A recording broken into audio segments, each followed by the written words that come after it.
हमने अपने मुद्दे दिए हैं, अपना एजेंडा दिया है कि जो हमारा एजेंडा है, सबसे पहले काले जो कानून है ये वापसी हो, इसमें कोई समझौता नहीं है।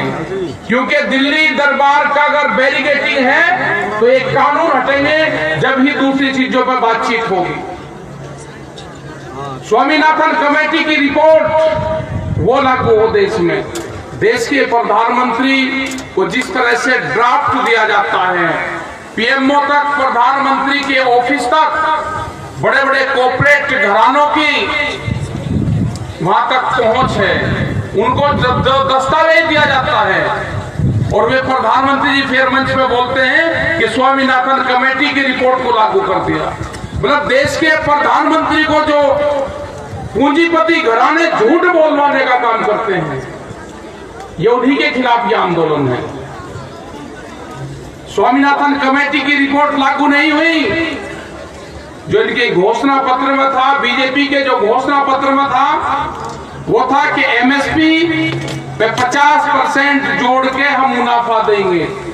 इन्हें नहीं दिया।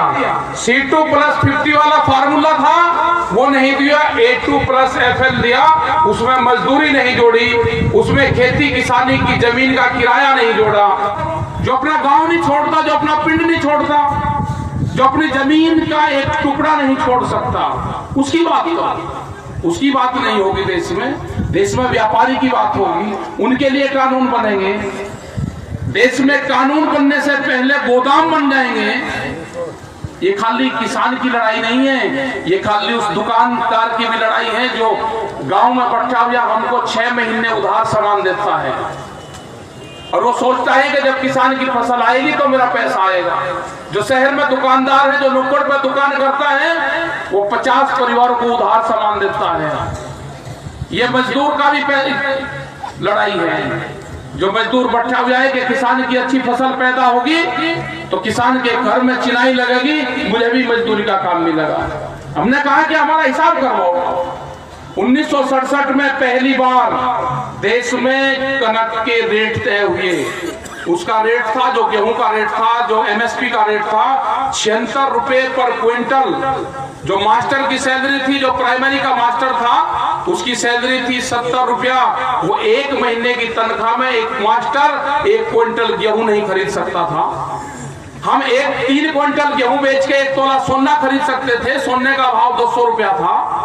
हम भट्टे की जो अव्वल ईंट है, जो ब्रिक्स है, जब मकान बनाते थे तो 1 क्विंटल गेहूं बेचते थे तो 2500 ईंट हम खरीदते थे। हमारे खेत में जो मजदूर काम करता था, हम उसको 5 किलो अनाज देते थे, वो 50 दिन मजदूरी करके 1 तोला सोना खरीद लेता था। हमको कहा कि हमारा हिसाब दो। हमारे बुजुर्गों को खेत में रखा। आज बच्चे पढ़े लिखे आगे, वे हिसाब मांगने आए हैं आज दिल्ली से। उसको हिसाब देना पड़ेगा। हम कोई गलत नहीं कर रहे, हम अपना हिसाब मांगने आए। आज भी हमको 3 क्विंटल गेहूं में 1 तोला सोना दे दो, हम उठकर चले जाएंगे यहाँ से। आप कानून गलत बनाओगे, कानून व्यापारियों के पक्ष में बनाओगे और व्यापारियों के चैम्बर में जाके प्रधानमंत्री जी ये कहेंगे कि कानून किसानों का बहुत बढ़िया है, कहेंगे व्यापारियों का किसानों के बीच में नहीं आएंगे। जब देश में खाद्यान्न की कमी थी तो पंजाब से बुलवाए, बड़े टिकैत साहब को बुलवाया प्रधानमंत्री मनमोहन सिंह ने 2007 में। कहा कि देश में बाहर से गेहूं आ रहा है, आप पैदा करके दो। 1 घंटे की मुलाकात हुई, उनको वे सुझाव दिए, प्रधानमंत्री ने माने, भारत सरकार ने माने और आज 13 साल बाद में भी देश में खाद्यान्न की कमी नहीं है। उस टाइम पे तो किसान आतंकवादी नहीं था। उस टाइम पे ये पंजाब के लोग, हरियाणा के लोग जो गेहूं की खेती करते हैं, ये आतंकवादी नहीं थे। उस टाइम पे इन्होंने खेत में काम करने के लिए फंडिंग पाकिस्तान से तो नहीं ली। उस टाइम पे ये बढ़िया थे, जब देश का भंडार भरे उस टाइम पे बढ़िया थे। आज इनको खालिस्तान नहीं बताओगे, आज इनको पाकिस्तान नहीं बताओगे, आज इनको छोटे बड़े किसानों में बांटोगे। आज कहोगे कि बुजुर्ग है, इनको घर भेज दो। घर कहाँ भेज दे? घर तो बर्बाद हो गए, घर बचे कहाँ हैं? दिल्ली सरकार होश में आ जाओ। ये वैचारिक क्रांति है। जब भी वैचारिक क्रांति हुई है वो बंदूक से नहीं दबी।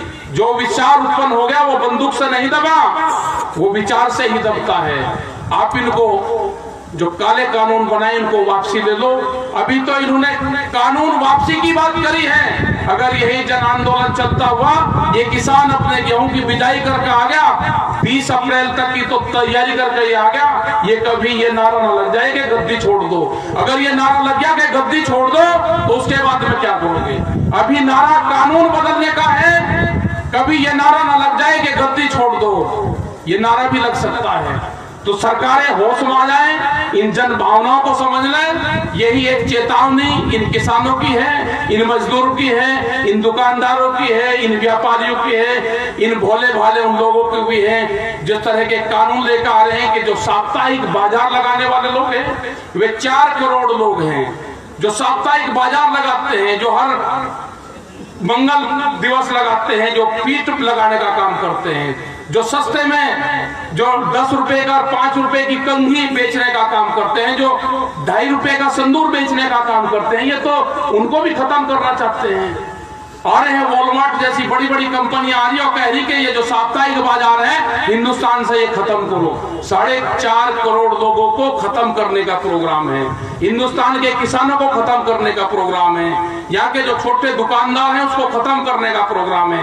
ये कोई किसानों का आंदोलन थोड़ा, ये जन आंदोलन है। न ये किसी एक पार्टी का आंदोलन रहा, न किसी एक व्यापारी का आंदोलन रहा, ये जन आंदोलन बन गया है। सरकार होश में आए, सरकार जो काले कानून है इनको वापसी ले, एमएसपी पे कानून बनाए, एमएसपी से कम पे खरीदना हो, ये कानून उनको बनाने पड़ेंगे।